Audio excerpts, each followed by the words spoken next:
Θα συνομιλήσουμε τώρα με τον Διευθυντή Εκδοσής της εφημερίδας Το Ποντίκι, Σταύρο Χριστακόπουλο. Καλησπέρα σας, κύριε Χριστακόπουλε.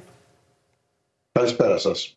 Ο Πρωθυπουργός φαίνεται να αναγνωρίζει το λάθος και να παίρνει πρωτοβουλίες για να το διορθώσει. Είναι εύκολο να το διαχειριστεί ή μιλάμε για μια νέα κρίση στην κυβέρνηση? Κοιτάξτε, νομίζω ότι είναι το δυσκολότερο πράγμα που έχει διαχειριστεί η κυβέρνηση εδώ και χρόνια. Είναι σαφώς δυσκολότερο από την υπόθεση των τεμπών.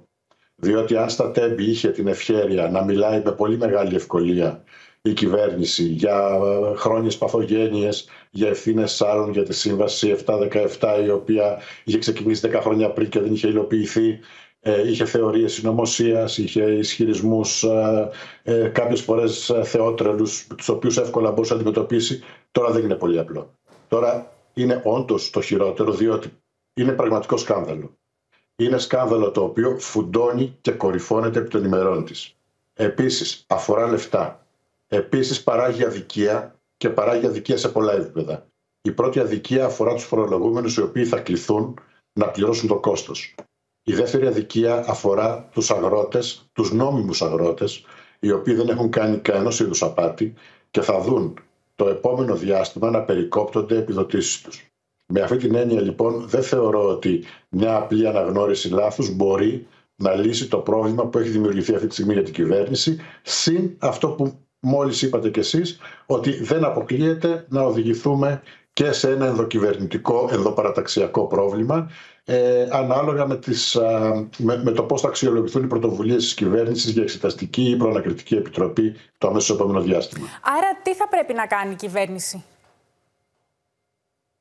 Η κυβέρνηση δεν ξέρω αν έχει πολλά περιθώρια να κάνει πράγματα. Σε πρώτη φάση, αν θέλει να ανακτήσει το στοιχειώδες από την ανοχή ή εμπιστοσύνη της κοινωνίας, θα είναι καταρχάς να παραπέμψει κάθε εμπλεκόμενο ή έστω και στοιχειωδώς εμπλεκόμενο στη δικαιοσύνη. Και θα πρέπει να το κάνει χωρίς εκπτώσεις, τις οποίες είδαμε σε προηγούμενες περιπτώσεις, όπως αυτή του Κώστα Καραμανλή για την υπόθεση των τεμπών. Από εκεί και ύστερα, έχει ξεκινήσει με μια πρωτοβουλία η οποία αφορά, υποτίθεται, την ανάκτηση κεφαλαίων που έχουν μοιραστεί παρανόμως. Δεν νομίζω ότι είναι πάρα πολύ εύκολο να συμβεί αυτό. Ναι. Ενώ δεν υπάρχουν και νομικά εμπόδια σε αυτό, δηλαδή πρώτα δεν θα πρέπει να διερευνηθεί ποιοι ήταν εκείνοι οι οποίοι ενέκριναν τα παράνομα κεφάλαια που μοιράστηκαν και στη συνέχεια ποιοι ήταν αυτοί που τα έλαβαν? Αυτό ακριβώς είναι το ζήτημα, διότι για να εχνηλατηθεί όλο αυτό το πράγμα χρειάζεται μια τεράστια προσπάθεια. Ας μην ξεχνάμε ότι περίπου το 1/3 όλων αυτών των επιδοτήσεων που θεωρείται, που εν πάση περιπτώσει έχουν κριθεί από την Ευρωπαϊκή Εισαγγελία ως παράνομες, έχουν δοθεί σε μια διετία 22-23, κατά την οποία δεν είχε χρησιμοποιηθεί πληροφοριακό σύστημα. Άρα είναι χρήματα τα οποία έχουν δοθεί με χειροκίνητες διαδικασίες, άρα θα χρειαστεί πλήρης εχνηλάτηση εκεί και έπειτα ακολουθούν άλλα προβλήματα. Για παράδειγμα, ποιος ενέκρινε τις συγκεκριμένες χρηματοδοτήσεις? Δεύτερον, αυτοί που τους πήραν έχουν πλέον τα χρήματα για να υπάρξει ανάκτηση κεφαλαίων? Εάν δεν έχουν τα χρήματα, δεν θα πρέπει να πάμε σε κάποια δίκη από την οποία θα προκύψουν δικαστικές αποφάσεις, κατασχέσεις κλπ? Όλο αυτό το πράγμα είναι μια διαδικασία που κρατάει πάρα πολύ καιρό. Θα κρατήσει χρόνια. Επομένως, η εξαγγελία περί άμεσης ανάκτησης των επιδοτήσεων που δόθηκαν δεν ακούγεται κάτι υλοποιήσιμο και εφαρμόσιμο σε άμεσο χρόνο. Ίσως να προκύψει σε κάποιες περιπτώσεις, αλλά δεν νομίζω ότι αφορά το σύνολο των επιδοτήσεων ή έστω το μεγαλύτερο μέρος τους. Ακούμε τώρα την αντιπολίτευση να επιμένει στην προανακριτική. Πιστεύετε ότι θα το δεχτεί η κυβέρνηση, διότι αν πάει και για την υπόθεση του ΟΠΕΚΕΠΕ σε προανακριτική, θα έχει να διαχειριστεί πλέον 3 προανακριτικές. Αντέχει η κυβέρνηση? Κοιτάξτε, το θέμα δεν είναι αν αντέχει. Το θέμα είναι εάν οι εμπλεκόμενοι, οι κατονομαζόμενοι, θα αποδεχθούν μια διαδικασία αυτού του είδους. Δηλαδή, για παράδειγμα, ο κύριος Βορίδης, ο οποίος λέει παντού ότι, ξέρετε, εγώ δεν εμπλέκομαι. Ούτε καν στις συνομιλίες που δημοσιεύονται δεν αναφέρεται το όνομά μου.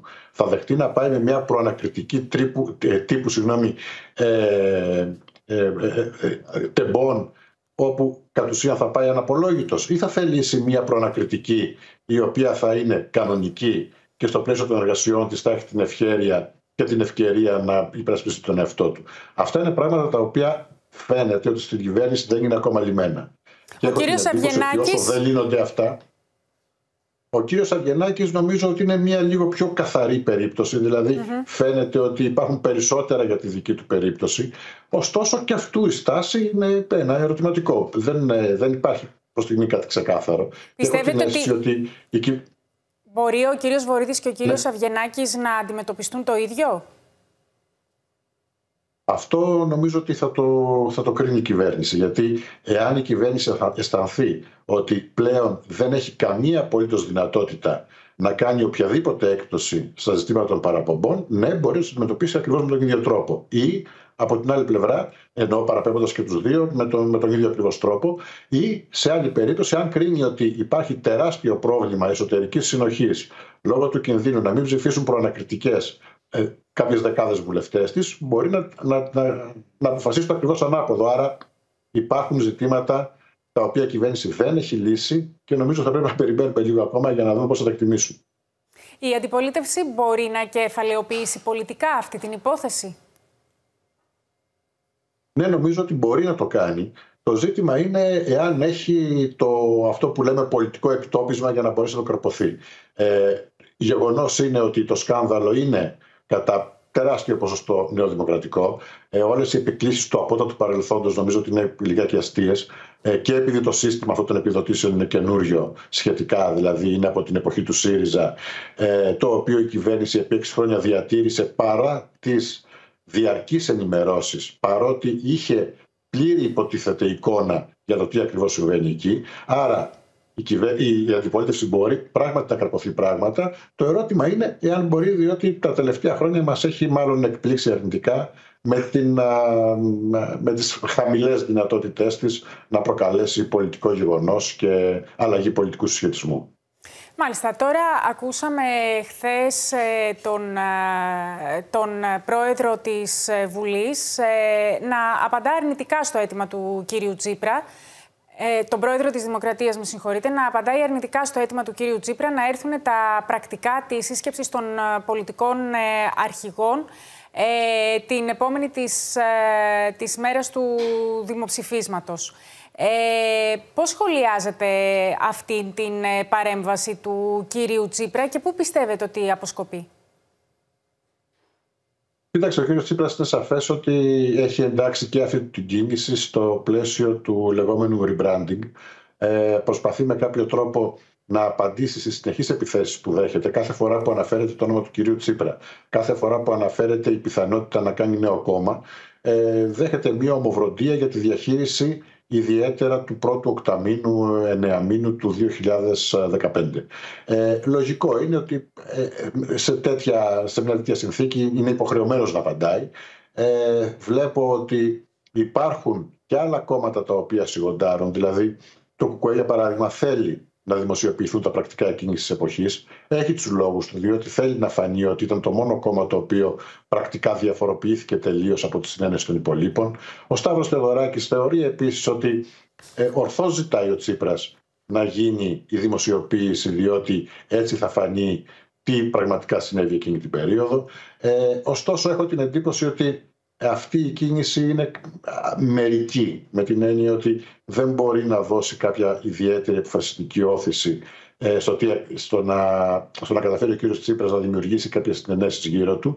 Νομίζω ότι είναι πιο σημαντικό τώρα για τον ίδιο μάλλον να διερευνήσει αν υπάρχουν πραγματικές ρεαλιστικές δυνατότητες για δημιουργία κόμματος, αν υπάρχουν δυνάμεις οι οποίες θα μπορούσαν να συμπορευτούν σε αυτό το εγχείρημα και εν πάση περιπτώσει κυρίως να δει εάν μία καθοδός στους ερχόμενες εκλογές θα μπορούσε πράγματι να αποτελέσει αντίπαλο δέος για τον κύριο Μητσοτάκη ή θα είναι μια απόπειρα η οποία εάν αποτύχει τότε μάλλον θα σβήσει πάρα πολλές δυνατότητες της αντιπολίτευσης να κάνει κάτι.